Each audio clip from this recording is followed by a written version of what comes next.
সেনাবাহিনীকে ঘিরে সেনাবাহিনীকে গণমানুষের মুখোমুখি দাঁড় করাতে গিয়ে যেই কাণ্ডগুলো গত দুদিন ঘটলো, আমরা এখন দেখতে পাচ্ছি হাওয়া উল্টো দিকে ঘুরছে। সেনাবাহিনীকে কেন্দ্র করে জাতীয় নাগরিক কমিটির ছাত্রদের যে দল এনসিপির মধ্যেই এখন দ্বন্দ্ব স্পষ্ট হয়ে উঠছে। তারা মোটামুটি মুখোমুখি অবস্থান নিতে শুরু করেছে। হাসনাত আব্দুল্লাহ যে পোস্ট দিয়েছিলেন দুদিন আগে, সেটিকে কেন্দ্র করে গত দুই দিন যা ঘটে গেল, হাসনাত আব্দুল্লাহর সঙ্গে সেনা সদরে যিনি গিয়েছিলেন সেই সার্জিস আলম হাসনাতের কথার বিরোধিতা করে দীর্ঘ একটি পোস্ট দিয়েছেন। সেনাপ্রধান ওয়াকারুজ্জামানের সঙ্গে সমন্বয়ক হাসনাত আব্দুল্লাহ ও সার্জিস আলমের কি হয়েছে এবং তাদের মাঝখানে কি নিয়ে দ্বন্দ্ব, এমন একটি নিউজ বর্তমান বাংলাদেশের সোশ্যাল মিডিয়াতে ভাইরাল হয়ে ছড়িয়ে পড়ছে। তো বন্ধুরা, মূলত এই সেনাপ্রধান ওয়াকারুজ্জামান ও হাসনাত আব্দুল্লাহর সঙ্গে কি হয়েছে তার সঠিক তথ্য কিন্তু খুব কম লোকজনই জানে। হাসনাত আব্দুল্লাহ ও সেনাপ্রধান ওয়াকারুজ্জামানের এই বিষয় নিয়ে আমরা পর্যালোচনা এবং তদন্ত করে বেশ কয়েকটি খুবই গুরুত্বপূর্ণ তথ্য এবং ভিডিও ফুটেজ পাই, যা আজকের ভিডিওতে সেগুলোই এক এক করে ধারাবাহিক তুলে ধরা হবে। যদিও আজকের ভিডিওটা কিছুটা লং হতে পারে, তবে আজকের ভিডিওতে জানতে পারবেন সেনাপ্রধান ওয়াকারুজ্জামান, হাসনাত আব্দুল্লাহ ও সার্জিস আলমকে নিয়ে এমন কিছু অজানা গোপন তথ্য যা জানলে আপনিও ইতিমধ্যে অবাক হতে বাধ্য। সেই সাথে আরো জানতে পারবেন বর্তমান বাংলাদেশের রাজনীতির প্রেক্ষাপট আসলে কোন দিকে যাচ্ছে। বন্ধুরা চলুন, ভিডিওতে আজকে আর বেশি কথা বাড়াবো না, সরাসরি আজকে আমরা চলে যাব মূল ভিডিওতে। আর সেখানে আজকে আমরা দেখব সেনাপ্রধান ওয়াকারুজ্জামানের সঙ্গে এই সমন্বয়ক হাসনাত আব্দুল্লাহর মূলত কি হয়েছে। আসসালামু আলাইকুম প্রিয় দর্শক, সেনাবাহিনীকে ঘিরে সেনাবাহিনীকে গণমানুষের মুখোমুখি দাঁড় করাতে গিয়ে যেই কাণ্ডগুলো গত দুদিন ঘটলো, আমরা এখন দেখতে পাচ্ছি হাওয়া উল্টো দিকে ঘুরছে। সেনাবাহিনীকে কেন্দ্র করে জাতীয় নাগরিক কমিটির ছাত্রদের যে দল এনসিপির মধ্যেই এখন দ্বন্দ্ব স্পষ্ট হয়ে উঠছে। তারা মোটামুটি মুখোমুখি অবস্থান নিতে শুরু করেছে। হাসনাত আব্দুল্লাহ যে পোস্ট দিয়েছিলেন দুদিন আগে, সেটিকে কেন্দ্র করে গত দুই দিন যা ঘটে গেল, হাসনাত আব্দুল্লাহর সঙ্গে সেনা সদরে যিনি গিয়েছিলেন সেই সার্জিস আলম হাসনাতের কথা বিরোধিতা করে দীর্ঘ একটি পোস্ট দিয়েছেন। এর আগে থেকে আমরা বুঝতে পারছিলাম শনিবার বিভিন্ন গণমাধ্যমে জাতীয় নাগরিক কমিটির কেন্দ্রীয় নেতাদের বিভিন্ন জনে যেসব মন্তব্য করছিলেন, তাতে এটুকু আমরা স্পষ্ট হচ্ছিলাম যে এটিকে কেন্দ্র করে জাতীয় নাগরিক কমিটির মধ্যে এক ধরনের দ্বন্দ্ব স্পষ্ট হয়ে উঠছে। এবং নেত্র নিউজের পক্ষ থেকে সেনা সদরের কাছে যা কিছু ঘটছে, জাতীয় নাগরিক কমিটি কিংবা হাসনাত আব্দুল্লাহর যে বক্তব্য, সেটির বিষয়ে জানতে চাওয়া হয়েছিল। সেনা সদরের পক্ষ থেকে নেত্র নিউজকে একটি লিখিত বক্তব্য দেওয়া হয়েছে এবং নেত্র নিউজের কাছে এই যে লিখিত বক্তব্য গেছে, সেখানে হাসনাত আব্দুল্লাহর এই বক্তব্যকে একেবারেই হাস্যকর এবং অপরিপক্ক গল্পের সমাহার হিসেবে উল্লেখ করা হয়েছে। তাদের ল্যাঙ্গুয়েজগুলোর শব্দ চয়নগুলো বেশ চমৎকার, এ বিষয়ে আমি ছোট করে বলবো। যাই হোক, সার্জিস আলম রোববার দুপুরের দিকে একটি দীর্ঘ স্ট্যাটাস দিয়েছে এবং সেখানে তিনি স্পষ্ট করে যা বলেছেন, নেত্র নিউজে আছে সেনা সদরের পক্ষ থেকে যে বক্তব্য গিয়েছে, মোটামুটি সেখানে অনেকখানি মিল। সেনা সদরের একজন মুখপাত্র যে বক্তব্য দিয়েছেন যে সেনা সদর থেকে তাদেরকে ডাকা হয়নি, ক্যান্টনমেন্ট থেকে তাদেরকে আমন্ত্রণ জানানো হয়নি, তারাই দেখা করতে চেয়েছিল সেনা প্রধানের সঙ্গে এবং তারা এসেছিল, তারা বিভিন্ন বিষয়ে কথা বলেছে। এবং হাসনাত আব্দুল্লাহ যে বক্তব্যগুলো দিয়েছে, সেনা প্রধানের বডি ল্যাঙ্গুয়েজ, সেনা প্রধান তাদেরকে চার্জ করেছে, সেনা প্রধান তাদেরকে হুমকি দিয়েছে, হুমকি শুয়ে বলেছে তোমাদের বয়স কম, তোমরা বোঝো না, এই বয়সে আমরা 40 বছর, মানে এই বিষয়ে আমরা 40 বছর কাজ করছি, এগুলো কিছুই না। সার্জিস আলমের স্বীকারোক্তিতে সেগুলো বেরিয়ে এসেছে। সার্জিস আলম তার স্ট্যাটাসে যদিও একটু নরম কণ্ঠে বলার চেষ্টা করেছেন সহযোদ্ধার প্রতি, যে সহযোদ্ধাদের কোনো ভুল হলে আমরা শুধরে দিতে চাই, আমার মনে হয় না যে বিষয়গুলো এখন সেইভাবে ঠিক আছে।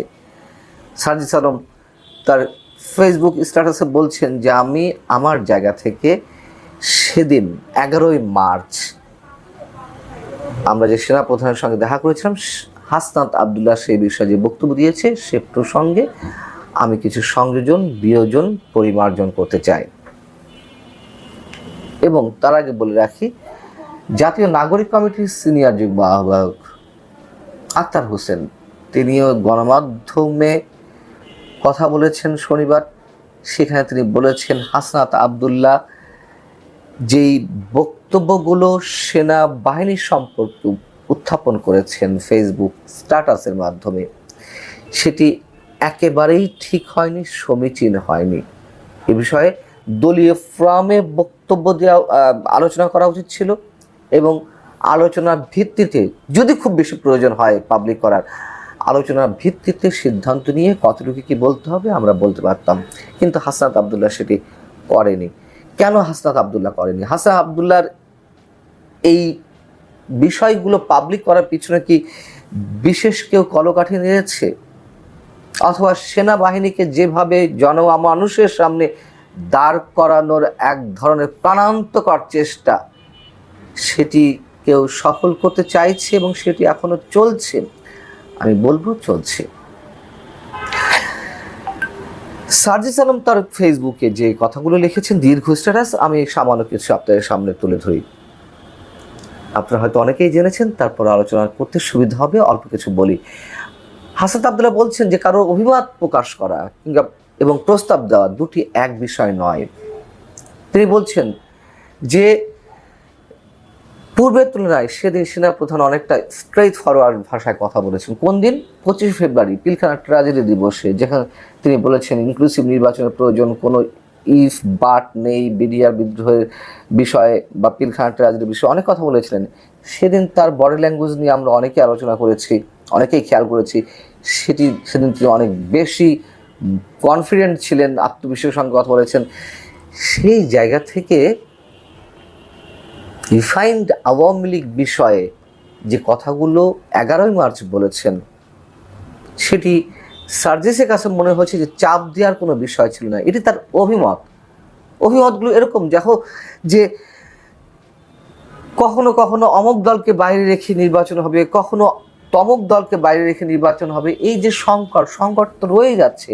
এই জন্য আওয়ামী লীগ যদি পরিশুদ্ধ হয়ে রিফাইন্ড আওয়ামী লীগ হয়ে আসে নতুনভাবে, তারা যদি নির্বাচনে অংশ নেয়, সমস্যা কি? আমার মনে হয় সেটি হওয়া উচিত। তিনি তার অভিমতটি প্রকাশ করেছেন, কিন্তু হাসনাত আব্দুল্লাহ একেবারে ভিন্নভাবে উপস্থাপন করেছিলেন, যেটি সার্জিস আলমের বক্তব্যের মধ্যে দিয়েই প্রকাশ পেয়েছে। আইএসপিআর বা সেনা সদরের পক্ষ থেকে বক্তব্য গেল না গেল, তার চেয়ে সার্জিস আলম যে বক্তব্য দিচ্ছে সেটি আমাদের কাছে পরিধানযোগ্য। এবং বারবার বলার চেষ্টা করেছি, সেনাপ্রধান বা প্রথমে তার সেনাপ্রধানের প্রসঙ্গ আসেনি, সেনার বাহিনীর শীর্ষ কর্মকর্তা যদি এই ধরনের মন্তব্য করেই থাকেন, তারা বলতে পারেন। যেহেতু ইনক্লুসিভ নির্বাচন, ঠিক এই ব্যাখ্যাটি আমি শুরু থেকে দেওয়ার চেষ্টা করছিলাম যে বিএনপিকেও ম্যানেজ করতে চেয়েছিল আওয়ামী লীগ, এবং বিএনপি ছাড়া নির্বাচন করেছে কয়েক দফায়, সেই নির্বাচন মানুষ মেনেছে। ঠিক একইভাবে আওয়ামী লীগকে বাইরে রেখে যে নির্বাচন অনুষ্ঠিত হবে, সেই একই পক্ষতে আবার অন্যভাবে মানতে চাইবে না। সমস্যাটা কোথায় থেকে যাচ্ছে? এবং যে ফ্যাসিস্ট বলে আওয়ামী লীগকে উপাধি দেওয়া হচ্ছে, সে একই ধারার রাজনীতিতে এখনো চলছে। সার্জিস আলম বলছেন যে আলোচনা একবার যে বলি যেই দল এখনো ক্ষমা চায় না, হাসনাতের যে বক্তব্য ছিল এবং অপরাধ স্বীকার করে নাই, এই কথাগুলো বলা হয়েছে। এবং তার পরিপ্রেক্ষিতে যে সেনাপ্রধান বক্তব্য দিয়েছেন বা মন্তব্য করেছেন, you people know nothing, you lack wisdom and experience, we are in this service for at least 40 years. তোমার বয়সের থেকে আমাদের এই অভিজ্ঞতা বেশি। কিন্তু ওই টোনে না, শাসনের টোনে না, হুমকির টোনে না, তিনি জাস্ট তার এক্সপিরিয়েন্সটা শেয়ার করতে চেয়েছেন, যেহেতু তারা গেছে। এই তো। কিন্তু কি জিনিস কিভাবে আমাদের সামনে উপস্থাপন করা হলো। এবং সার্জিস আলম তার এই স্ট্যাটাসের মধ্যে আরও একটি বিষয় নিয়ে এসেছেন, যে হাসনাত না ওয়াকার, এই ধরনের যে স্লোগান দেওয়া হচ্ছে, সেই স্লোগানকেও আমরা সমর্থন করতে পারি না। এবং হাসনাত তিনি উল্লেখ করেছেন যে সেনাবাহিনীকে জনগণের মুখোমুখি দাঁড় করানোর চেষ্টা করা হচ্ছে, এটা আমরা সমর্থন করি না বা আমাদের সে ধরনের কোনো ইচ্ছা নাই। এখন মনে হতে পারে যে সহযোদ্ধার ভুল শুধরে দেওয়ার জন্য চেষ্টা করছেন, সহযোদ্ধাকে হেল্প করছেন। বিষয়গুলো আমরা অত সহজে নিতে পারছি না। গত 2-3 দিনে যা কিছু ঘটে গেল, ইনডিরেক্টলি বা ডিরেক্টলি ক্যান্টনমেন্ট গুড়িয়ে দেওয়ার, ক্যান্টনমেন্ট উড়িয়ে দেওয়ার, সেনাবাহিনীকে দেখে নেওয়ার, সেনাবাহিনী ইনভলভ হওয়ার, কি এই যে ধরনের কথাবার্তা এসেছে, অনেক পানি ঘোলা হয়েছে। সেনাবাহিনী যথেষ্ট ধৈর্য নিয়ে আছে।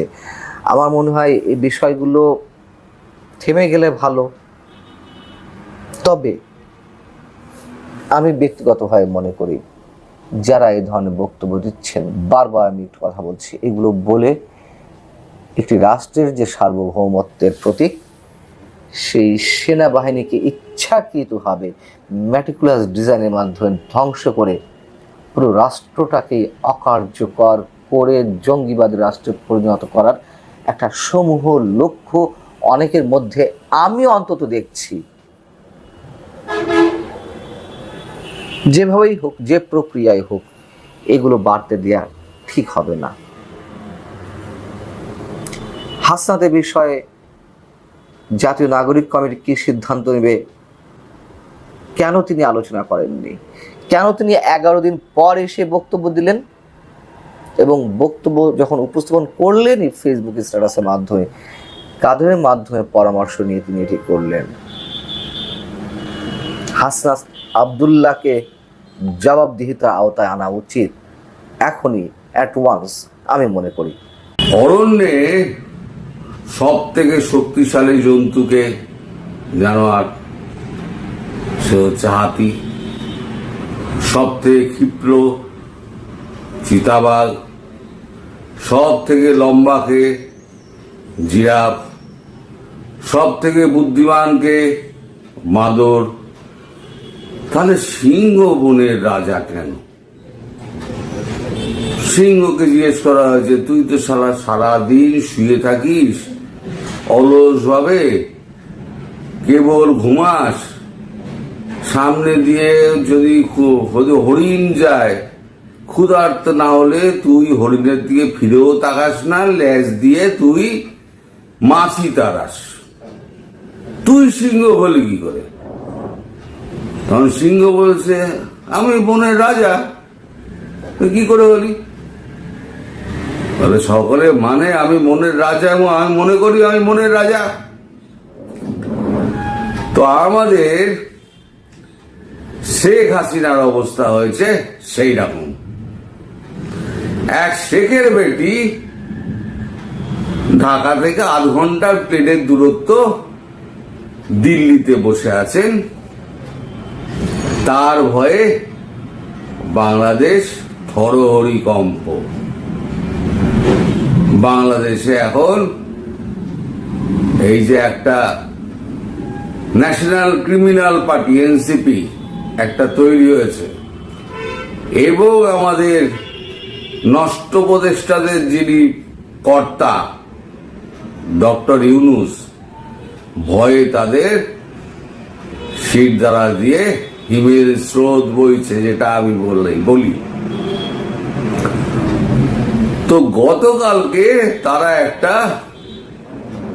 শাহবাগের মিটিং ডেকেছিল। 2.5 মিলিয়ন যার সাবস্ক্রাইবার, তিনি একেবারে সব বলে দিলেন, সব চলে এসো তোমরা, ছাত্র জনতা সব এসে ওখানে ভিড় করো, আমরা তোমাদের সব এই ওখানে আমরা কর্তব্য ঠিক করব। কালকে আমি দেখিয়েছিলাম ওটা, আজকে আমি ডিলিট করে দিয়েছি, ফোন ভারী হয়ে যায় তো ডিলিট করে দিয়েছি। তারপর দিন শেষে দেখা গেল গোটা 15-20 ওই জামাতি হিজবুতি তাদেরকে নিয়ে ওখানে একটা মিটিং ফিটিং করা হলো। কিন্তু এই মিটিংকে ঘিরে সেনাবাহিনী কিন্তু খুব তৎপর ছিল। সেনাবাহিনী একেবারে কোনো রকম চান্স নেয়নি, কারণ এদেরকে বিশ্বাস করা যায় না, এরা যখন তখন যা খুশি করতে পারে। কিন্তু সেনাবাহিনী বুঝতে পারেনি যে এদের এখানে মানে গ্রাসরুট লেভেলে কেউ নেই। আমি তো আগেই বলে দিয়েছি, ছাত্র অনেক আগে কেটে পড়েছে, জনতা বাস থেকে সরে গেছে। এখন তোমরা বাবা নিজেরা একা একা নিজেদের অবস্থাটা বোঝার চেষ্টা করো, কতটা জলে আছো, কতটা ডাঙায় আছো। তো যাই হোক, তারপর থেকে সেনাবাহিনী অত্যন্ত তৎপর হয়ে গিয়েছে। কাল রাতে একটা মিটিং হয়েছে, 3 সেনাপ্রধান একসঙ্গে ঢাকা ক্যান্টনমেন্টে একটা মিটিং করেছেন। সেই মিটিং এর সারবস্তু জানা যায়নি, কিন্তু কাল রাত সন্ধ্যেবেলার পর থেকে পুরো ঢাকা শহর থমথমে এবং ব্যাপক সমস্ত চেকিং পেকিং নাকাবন্দি করে করা হচ্ছে। প্রত্যেকটা গাড়ি থামিয়ে থামিয়ে চেকিং করা হচ্ছে। তো তার একটা খবর আমাদের কাগজে বেরিয়েছে, সেটা বেরিয়েছে থমথমে ঢাকা, ইউনূস উচ্ছেদ ও সেনা শাসন চেয়ে মিছিল। একজন বলছে ইউনূস উচ্ছেদ চাই, আর একদল বলছে সেনা শাসন, দুপক্ষের মিছিল। দিল্লি থেকে আমেরিকার গোয়েন্দা প্রধান তুলসী গ্যাবার্ডের ধমক বাংলাদেশকে অস্বস্তিতে ফেলে দিয়েছিল। তার উপরে একটি নতুন বিতর্ক, ইউনূসের অনুগামী ছাত্র নেতা হাসনাত আব্দুল্লাহ সার্জিস আলমদের সেনাবাহিনীর একেবারে মুখোমুখি দাঁড় করিয়ে দিয়েছে। হাসনাত সার্জিসদের পাশে এসে দাঁড়িয়েছে জামায়াতে ইসলামী, হেফাজতে ইসলামী থেকে নিষিদ্ধ হিজবুত তাহরির মতো মৌলবাদী ও জঙ্গি সংগঠনগুলো। জেনারেল ওয়াকার উজ্জামানের পদত্যাগ দাবি করে কট্টরপন্থীদের একটি মিছিল ক্যান্টনমেন্টেও ঢুকে পড়ার চেষ্টা করেছিল। তারপর থেকে রাজধানী জুড়ে নিরাপত্তা জোরদার করেছে সেনা। সব মিলিয়ে শুক্রবার ঢাকার পরিস্থিতি থমথমে, উত্তেজনা সর্বত্র, সঙ্গে পল্লবিত হচ্ছে অজস্র গুজব। রাজনীতির এলোমেলো বাতাসে কেউ কেউ সম্ভাব্য সেনা শাসনের গন্ধ পাচ্ছেন। শুক্রবার দিনভর ভিন্ন ভিন্ন মত ও পথে মিছিলে রাজধানী ঢাকা উত্তাল হয়ে উঠেছিল। আওয়ামী লীগ সহ সহযোগীদের নিষিদ্ধ করার দাবি জানিয়ে ঢাকা বিশ্ববিদ্যালয়ের কয়েকটি সংগঠনের পাশাপাশি নিষিদ্ধ হিজবুত তাহরিরও মিছিল করেছে। এরপরে আছে 13 পাতায়। এই 13 পাতা এত ছোট, সেখানে তো আপনারা পড়তে পারবেন না, তাই আমি কাগজটা নিয়ে বসেছি। কাগজটা নিয়ে বসে 13 পাতায় একটা বিশেষ অংশ আপনাদের পড়ে শোনাবো। সে অংশটা হচ্ছে, সেনাপ্রধানরা নাকি তাকে বলেছেন শেখ হাসিনাকে উপেক্ষা করে বঙ্গবন্ধু আওয়ামী লীগ করবেন। আসন সমঝোতার ভিত্তিতে এই নতুন আওয়ামী লীগকে মেনে নিতে হবে। হাসনাতের অভিযোগ, তারা রাজি না হওয়াতে ধমকানো হয়। উপস্থিত সেনাকর্তা তাদের বলেন আওয়ামী লীগকে বাদ দিয়ে ইনক্লুসিভ নির্বাচন করা সম্ভব নয়। আওয়ামী লীগের বিরোধিতা করার পরিণাম তাদের ভোগ করতে হবে।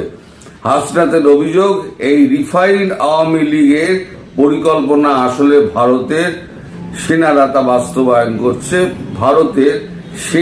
বাস্তবায়ন করছে। বৃহস্পতিবার ইন্টারন্যাশনাল ক্রাইসিস গ্রুপের এক প্রতিনিধিকে প্রধান উপদেষ্টা ইউনূস জানান আওয়ামী লীগকে নিষিদ্ধ করার কোনো পরিকল্পনা অন্তর্বর্তী সরকারের নেই। তার জবাবে হাসনাত ফেসবুকে লেখেন, ডক্টর ইউনূস, আওয়ামী লীগ 5ই আগস্ট নিষিদ্ধ হয়ে গিয়েছে। উত্তরপাড়া ক্যান্টনমেন্ট ও ভারতের প্রেসক্রিপশনে আওয়ামী লীগের চ্যাপ্টার ওপেন করে লাভ নেই। আর বড় রিপোর্ট আমি এইটুকু পড়লাম। এখন এই বিকল্প আওয়ামী লীগ বা বলছে রিফাইন্ড আওয়ামী লীগ, ভারতের পক্ষ থেকে নাকি বলা হয়েছে। ভারতের পক্ষ থেকে কিছু বলা হয়নি। প্রধানমন্ত্রী কিছু বলেছেন, জয়শঙ্করজি কিছু বলেছেন, অমিত শাহ কিছু বলেছেন, রাজনাথ সিং কিছু বলেছেন, অজিত দোভাল কিছু বলেছেন, কেউ বাংলাদেশ নিয়ে একটা কথা বলেনি। এটা একটা জুমলা, একটা ইউনূস বাজারে ছেড়ে দিয়েছে। যে আওয়ামী লীগকে রিফাইন করে তাদেরকে নির্বাচনে দাঁড় করানো হবে। আসলে ভারতকে একটা বার্তা দেওয়ার চেষ্টা যে আওয়ামী লীগকে আমরা নির্বাচনে ইনক্লুসিভ নির্বাচন করতে চাইছি, কিন্তু ভারত কখনো এটা মেনে নেবে না। ভারত চাইছে যে যেমন ভাবে আওয়ামী লীগ ছিল সেরকম ভাবে আওয়ামী লীগ আসবে এবং ভারত তাকে প্রতিস্থাপন করেই ছাড়বে। সুতরাং এই জুমলা বাজারে ছেড়ে ডক্টর ইউনূস আপনার কোনো লাভ নেই। আপনি 26 তারিখ যাচ্ছেন, যান, ঠিক আছে। এদিকে কি হচ্ছে, এদিকে আমেরিকায় যিনি বসে আছেন তার নাম হচ্ছে ইলিয়াস হোসেন। তিনি একটা ফেসবুকে স্ট্যাটাস দিয়েছিলেন, শুক্রবার বাংলাদেশের ভাগ্য নিয়ন্ত্রণ হবে, সেনাবাহিনীর চোরেরা দেশ চালাবে নাকি বিপ্লবীরা। এরা হচ্ছে বিপ্লবী। তা ইলিয়াস হোসেনের টাই টাই ফিস হয়ে গেছে। একটা লোকও আসেনি, ছাত্র জনতা কেউ নেই, ওরা একা। এই একা এখন এরা কি করবে সেটা তারা বুঝেনি। গতকালকে রাত থেকে বিভিন্ন বিশ্ববিদ্যালয়গুলোতে সমস্ত খানা তল্লাশি শুরু হয়েছে। এটা যেমন আপনার ময়মনসিংহ কৃষি বিশ্ববিদ্যালয় রয়েছে, আনন্দমোহন কলেজ রয়েছে, এই সমস্ত জেলা যত আছে না, আমার কাছে যতটুকু খবর এসছে আমি ততটুকু খবর আপনাদের দিতে পারবো। এই সমস্ত এলাকায় সমস্ত মিছিল তল্লাশি হয়েছে গতকাল থেকে। আজকে থেকে তো আরো সেটা বাড়বে বলে মনে করা হচ্ছে। এখন ব্যাপার হচ্ছে এই যে জুমলাটা ছাড়া হলো, সেটা ছাড়া হয়েছে এক প্রথম তো হচ্ছে ভারতকে বার্তা দেওয়া। তার কারণ বিমস্টেকে যে এটা রয়েছে, সম্মেলনটা রয়েছে, সেখানে মোদির সঙ্গে দেখা করার জন্য প্রাণপাত চেষ্টা করে যাচ্ছেন আমাদের ডক্টর ইউনূস। তিনি পররাষ্ট্র উপদেষ্টার মাধ্যমে এনআইকে একটি দিয়েছেন, সাক্ষাৎকার দিয়েছেন এবং আমাদের ভারতবর্ষকে বিদেশ মন্ত্রকে একটা চিঠি পাঠিয়েছেন যাতে বিমস্টেকের সাইড লাইনে ডক্টর ইউনূসের সঙ্গে কথা বলা যায়। কারণ ডক্টর ইউনূস এবার বুঝতে পারছেন না আমেরিকা আছে, না ব্রিটেন আছে, না ইউরোপিয়ান ইউনিয়ন আছে, কেউ তো তার পাশে নেই, সব তো তালেবানরা কেটে পড়েছে। এখন ওর অবস্থা হয়েছে জেলেনস্কির মতো, চার যা বেটা সুলি পে রাম তেরা ভালা কাটে। এখন বেটা তো সুলিতে চড়ে গেছে, এখন নামতে তো পারছে না। যদি নামে তাহলে ছাত্ররাই পিটিয়ে শেষ করে দেবে, আর যদি থাকে ওখানে সুলির ওপরে তাহলে মরতেই হবে। তাহলে তার এখন হয়ে গেছে দোদুল্যমান অবস্থা। সে এখন কি করবে, তাই এখন মোদিজিকে ধরে যদি একটুখানি পার পাওয়া যেতে পারে সেই ব্যবস্থা করার একটা বুদ্ধি এঁটেছে এই ঘোরেল ইউনূস। ভীষণ বদমাইশ লোক, মাথায় কুটবুদ্ধি ভরা একেবারে। এই বয়সও কুটবুদ্ধিতে কিন্তু একেবারে ওস্তাদ। আসলে সুদখোরের ছেলে, সেও সুদখোর হয়েছে, বাপের রক্ত তো বইছে ধমনীতে, সেই রক্ত আরো তেজি হয়েছে। সুদের ব্যবসাটা খুব ভালো বোঝেন তিনি, প্রচুর সম্পত্তি করেছেন, তারও একটা লিস্ট ফিস্ট আমার কাছে এসছে। সেই লিস্ট নিয়ে আমি কাল পরশু করে আপনাদের সঙ্গে কথা বলবো, নইলে আজকে ভিডিও আপনার অনেক লম্বা হয়ে যাবে। এখন এর মধ্যে একটা একটা আগুন পড়েছে একটা আমাদের এখানকার খবরটা হচ্ছে বাংলাদেশ আওয়ামী লীগ কনস্পিরেসি। আওয়ামী লীগকে ফেরাবে সেনাবাহিনী, 26শে মার্চের আগেই খেলা ঘোড়ার ইঙ্গিত বাংলাদেশে। 21শে মার্চে খবরটা হয়েছে, দেখুন সম্প্রতি একটি ফেসবুকে হাসনাত দাবি করেছেন তাদের নাকি ঢাকা ক্যান্টনমেন্টে ডেকে রীতিমতো ধমক দেওয়া হয়েছিল, বলা হয়েছিল রিফাইন্ড আওয়ামী লীগকে মেনে নিতে হবে। এটা হাসনাতের কথা অনুযায়ী। তবে হাসনাতরা নাকি সেই চাপের সামনে মাথা নত করেননি, বরং সেই বৈঠকে মাঝপথেই ছেড়ে চলে এসেছিলেন, বলেছিলেন যত হয়ে গেছে গেট আউট। বরং সেই বৈঠকে মাঝপথে চলে এসেছিলেন। 11 মার্চের সেই বৈঠকের কথা হাসনাত 20 মার্চ ফেসবুকে পোস্ট করেন। তাও বলেন সেনাকর্তা নাকি তাদের ধমকেছেন, সেনা নাকি তাকে বলেছে তোমরা কিছুই জানো না, তোমাদের অভিজ্ঞতা নেই, আমরা 40 বছর সার্ভিসে আছি, তোমাদের বয়সের থেকে বেশি, আওয়ামী লীগ ছাড়া সার্বিক নির্বাচন সম্ভব নয়। এদিকে নিজের পোস্টের কমেন্ট সেকশনে হাসনাত একটা জায়গায় লেখে আমি মরলে মানুষ জানুক কেন মরতে হয়েছে। ভাই, মরার কথা আসছে কেন? আর এতই যদি ক্ষমতা থাকে, তোমার এতই যদি সাহস হয়, তাহলে কোন সেনাকর্তা তোমায় বলেছে সে নামটা প্রকাশ করছে না কেন? এই প্রশ্ন তো আমারও রয়েছে। যাই হোক, লেখা আরো হচ্ছে প্রসঙ্গত এর আগে বাংলাদেশ সেনার মধ্যেই অভ্যুত্থানের জল্পনা তৈরি হয়েছিল। সেই সেনা নাকি এখন হাসিনা বিরোধী ছাত্র নেতাদের ধমকে আওয়ামী লীগকে দেশের রাজনৈতিক ধারায় ফেরাতে চাইছেন। আর হাসনাতের এই বিস্ফোরক ফেসবুক পোস্ট বাংলাদেশের স্বাধীনতা দিবসের মাত্র কয়েকদিন আগেই এলো। এই আবহে বাংলাদেশের রাজনীতিতে বড়সড় ধরনের পরিবর্তনের জল্পনা তৈরি হয়েছে এবারে। এই আবহে এনসিপি এবং তাদের সমর্থনকারীরা ফের অশান্ত করে তুলতে পারে ঢাকা। শেখ মুজিবুর রহমানকে মুছে ফেলার প্রচেষ্টায় জল ঢালতে কঠোর হতে পারে সেনা। এখন গতকালকে ওই পোস্টটা বেরোনোর পর তারপর ওই এনসিপি ন্যাশনাল ক্রিমিনাল পার্টি তারা রাত্রিবেলা তড়িঘড়ি একটা প্রেস কনফারেন্স করেছে। সেখানে তারা ব্যাপক প্রতিবাদ জানিয়েছে। কিন্তু সেই প্রেস কনফারেন্সটা আমি পুরো দেখলাম। যারা ওখানে উপস্থিত আছে, হাসনাত থেকে আরম্ভ করে নাহিদ ফাহিদ যারা আছে, মুখ তো শুকিয়ে গেছে দাদা, মুখ ঝুলে গেছে, কেমন একটা উদাস দৃষ্টি অন্যদিকে চেয়ে রয়েছে, এরকম করে যেন চোখের সামনে ভবিষ্যৎটা দেখতে পাচ্ছে। খুব খারাপ একটা। চেহারাগুলো দেখুন না, চেহারাগুলো দেখলেই আপনারা বুঝতে পারবেন যে এরা বুঝতে পেরে গেছে শেষ সময়টা এসে গেছে। এখন হচ্ছে কি এদের যত লাফালাফি না, এই লাফালাফিটা হচ্ছে ভয়ের জন্য লাফালাফি। ভয় পেলে দেখবেন মানুষ অনেক কিছু করে। এরা এখন কোথায় যাবে, কি করবে তার কোনো পাচ্ছে না, দিশা পাচ্ছে না।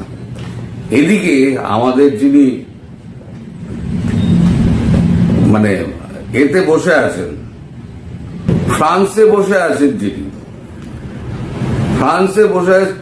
আছেন যিনি, তিনি একটা পোস্ট ছেড়েছেন। তিনি পোস্টে লিখেছেন হাসিনা দিল্লি থেকে কলকাতায় এসেছে, আওয়ামী লীগের পলাতক নেতাদের সঙ্গে দেখা করছে। সে কলকাতাতে স্থায়ীভাবে থাকবে কিনা নিশ্চিত হওয়া যায়নি, সম্ভব হয়নি। দুটো জায়গায় তাকে দেখা গেছে, সল্টলেক নিউ টাউন এলাকায়, সম্ভবত নিউ টাউন এলাকায় কোনো অস্থায়ী ঘাঁটি। প্যারিসে আমার ঠিকানা বাকশালীরা উন্মুক্ত করেছিল। এই কৃতজ্ঞতার প্রতিদান দেব নিয়মিত। হাসিনা কোথায় আছে তার লাইভ আপডেট চলবে আমার তরফ থেকে। হাসিনাকে ভীমনাগের সন্দেশ পাঠিয়ে। তোমার ভাষাতেই বলি, প্রিয়, এই খবরটা তুমি কোত্থেকে পেলে? শেখ হাসিনা কলকাতায় এসছে, এই খবরটা তুমি কোত্থেকে পেলে? তোমার রয়ের ভেতরে তোমার লোক আছে নাকি তোমাকে খবর টবর দেয়? হ্যাঁ, এই সমস্ত ঢপবাজি করে আর কতদিন চলবে? আবার একটা পোস্ট করেছেন, সেটা হচ্ছে সেনাপ্রধান ওয়াকারুজ্জামানকে টিটকিরি করে। সেখানে উনি লিখেছেন, প্রিয় ওয়াকার, সোনামণি, পুতু পুতু তুতু পুতু, তোমাকে কালকে একটা লেমন জুস দেওয়া হবে। ঠিক আছে বাবুটা, লেমন জুসটা একটু তিতা হবে। মিষ্টি লেমন জুস তো তোমার পছন্দ না, টক ঝাল মিষ্টিও পছন্দ না, তিতাটা আশা করি পছন্দ হবে। পিনাকি ভট্টাচার্য। মানে এসব করে আর পিনাকি ভট্টাচার্য বাজার গরম করা যাবে না। আপনি একবার দেশে ফেরুন, তারপরে তো আপনার হিসেব হবে। যদিও আপনি মানে সশরীরে জীবিত অবস্থায় ফিরতে পারেন, তার আগে যদি কাম ফর্সা হয়ে যায় তাহলে পরে তো আর কথাই নেই। তবে আমায় এ ব্যাপারে কিন্তু একদম দোষ দেবেন না, আমি কিন্তু এগুলোর কিছু জানি না। আমি যেরকম খবর টবর পাই আমি সেই খবরগুলো আপনাদের বলি, তার মধ্যে আমায় কিন্তু টানবেন না আর আমায় দোষারোপও করবেন না। তো আপনারা সবাই সুস্থ থাকুন, ভালো থাকুন, এটা আমি কামনা করি। কিন্তু দুর্ঘটনা তো অনেক রকমের ঘটে, সেই দুর্ঘটনা কিন্তু আপনাদের ক্ষেত্রে কিন্তু ঘটতে পারে যে কোনো দিন, যে কোনো সময়। দর্শক, আর বড় করব না ভিডিও। আপনারা সবাই ভালো থাকবেন, সুস্থ থাকবেন এবং সাবধানে থাকবেন, এবং জানবেন খুব তাড়াতাড়ি শেখ হাসিনা বীরের বেশে, আপনাদের ভাষায় বীরের বেশে দেশে ফিরবেন। তিনি আওয়ামী লীগ চালাবেন। ওই বিকল্প আওয়ামী লীগ, রিফাইন্ড আওয়ামী লীগ, এই জুমলা সম্পূর্ণ বাজে। ধন্যবাদ প্রিয় দর্শকবৃন্দ, আমাদের ফুল ভিডিওটি দেখার জন্য আপনাকে জানাই অসংখ্য অসংখ্য ধন্যবাদ। তো বন্ধুরা, আজকে যে ভিডিওটি দেখলেন, যে বর্তমান সামাজিক যোগাযোগের মাধ্যমে যে বিষয়টি সব থেকে হাইলাইট এবং ভাইরাল, সেনাপ্রধান ওয়াকারুজ্জামান ও হাসনাত আবদুল্লাহ, তাদের মাঝখানে কি হয়েছে এই বিষয় নিয়ে কিন্তু আপনারা ইতিমধ্যে আলাপ এবং আলোচনা শুনতে পেয়েছেন। এবং সেই সমন্বয়ক হাসনাত আবদুল্লাহ এবং সেনাপ্রধান ওয়াকারুজ্জামানকে নিয়ে আপনাদের কি মন্তব্য অবশ্যই কমেন্ট বক্সে কমেন্ট করতে ভুলবেন না। আর হ্যাঁ, এমন নিত্য নতুন আপডেট খবর সবার আগে পেতে চাইলে এখনই আমাদের এই পিচ্চি সাকিব ইউটিউব চ্যানেলটি সাবস্ক্রাইব করুন। ধন্যবাদ।